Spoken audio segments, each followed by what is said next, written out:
Hi అందరికీ నమస్తే. ఇవాల్టి కథ అహంకారపు తల్లి. డబ్బుంది అనే పొగరుతో కోపిష్టిగా అహంకారంగా బిహేవ్ చేసే తల్లి యొక్క స్టోరీ. ఈ స్టోరీ అయితే మీ అందరికీ ఖచ్చితంగా నచ్చుతుంది. ఇది రియల్ లైఫ్లో జరిగిన స్టోరీ.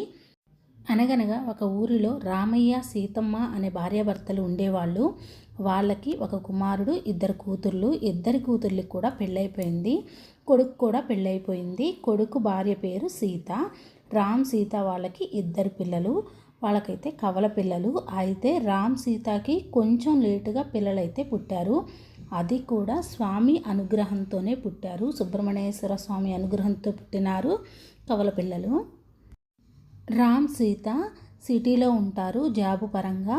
అలానే రామ్ సీత వాళ్ళిద్దరు పిల్లలు కలిసి సిటీలోనో ఒక అపార్ట్మెంట్లో అయితే ఉంటారు. కవల పిల్లలు ఇద్దరు కూడా బాగా తెలివి కలవారు, బాగా చదువుతారు. కవల పిల్లల ఇద్దరి పేర్లు విజయ్, జ్యోతి. ఇద్దరు కూడా అందరితో చక్కగా ఆడుకునేవారు. చాలా మంచి వ్యక్తిత్వం ఉన్న పిల్లలు. అయితే అందరూ కలిసి అపార్ట్మెంట్లో ఉన్న పిల్లలందరూ ఆడుకుంటూ ఉంటారు. ఒకరోజు ఏమైందంటే పిల్లలు గొడవ పడ్డారు. అయితే నార్మల్గా పిల్లలు గొడవ పడితే పెద్దవాళ్ళు వెనకేసుకొని రాకూడదు, అలానే వేరే వాళ్ళ పేరెంట్స్తో గొడవ పడకూడదు. అయితే విజయ్ జ్యోతితో వేరే పాప గొడవ పడుతుంది. అందుకనే పిల్లల విషయంలో పెద్దవాళ్ళు తలదూర్చుకోకూడదు కాబట్టి రామ్ సీత కామ్గా ఉంటారు.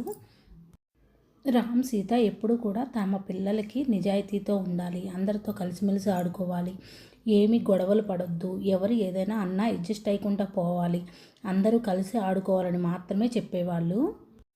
ప్రతిరోజు కూడా పిల్లలందరూ కలిసి అపార్ట్మెంట్లో ఉన్న పిల్లలందరూ కలిసి చక్కగా చదువుకునేవారు, ఆడుకునేవారు. ఏదైనా గొడవ పడ్డా వెంటనే సర్దుకొని ఆడుకునేవాళ్ళు. ఎప్పుడైతే పెద్దవాళ్ళు ఇన్వాల్వ్ అవుతారో గొడవలు పెట్టుకోవడం అనేది జరుగుతుంది. అయితే ఒకరోజు సడన్గా ఇలా అయింది. రామ్ సీత వాళ్ళ పిల్లలు విజయ్, జ్యోతిని ఒక పాప వచ్చేసి చెడు మాటలు తిట్టింది. వాళ్ళ చెల్లిని అనటం వల్ల విజయ్ కోపం వచ్చి వాళ్ళ నాన్నతో చెప్తారు. వాళ్ళ నాన్న పిల్లల దగ్గరికి వెళ్ళి అందరూ కలిసి ఆడుకోండి అని, ఇలా చెడ్డ మాటలు మాట్లాడకూడదు అని అందరినీ మందలిస్తారు. అయితే చెడ్డ మాటలు మాట్లాడిన పాప వెళ్ళి వాళ్ళ అమ్మకి తను జ్యోతిని ఏమందో చెప్పకుండా తనని ఆడుకోవద్దన్నారని చెప్పి ఎక్కి ఏడుస్తుంది. ఇంటికి వెళ్ళి వాళ్ళ పాప అలా చెప్పగానే చెడు మాటలు మాట్లాడిన పాప తల్లి కోపంతో, ఉక్రోషంతో నోటికొచ్చినట్లు విజయ్, జ్యోతి వాళ్ళ అమ్మైన రామ్ సీతని తిడుతుంది.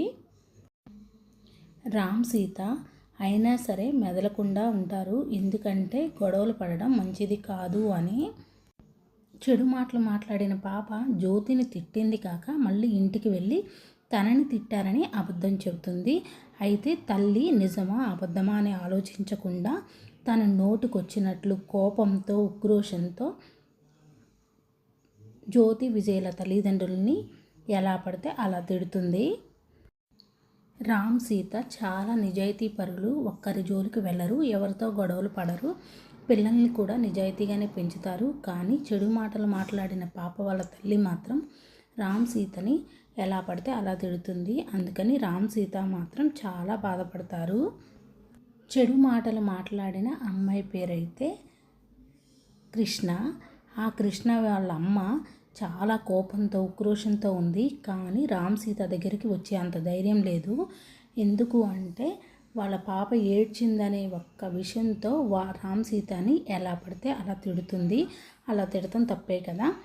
అయితే రామ్ సీత ఏం చేశారు అంటే సీత వెళ్ళి చెడు మాటలు మాట్లాడిన పాప వాళ్ళ అన్నయ్యతో అసలు గొడవ ఎందుకయింది, కృష్ణ అసలు ఎందుకు ఏడ్చింది అనే విషయాన్ని కృష్ణ వాళ్ళ అన్నయ్యతో సీత అయితే వివరంగా చెప్తుంది.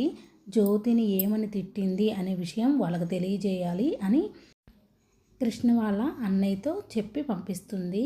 ఇలా మీ చెల్లి ఇలా చెడు మాటలు మాట్లాడింది జ్యోతిని అని చెప్పి పంపిస్తుంది.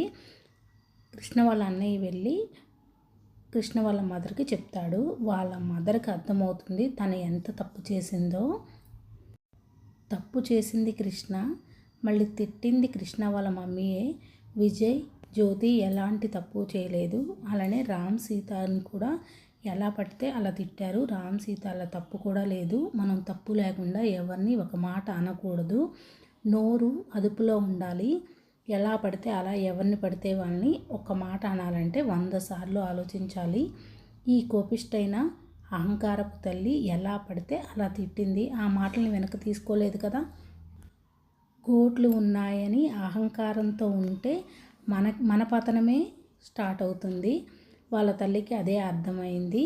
తను చేసింది చాలా పెద్ద తప్పు. తన నలుగురిలో తను తిట్టడం అనేది తప్పు అని తనే తెలుసుకుంది.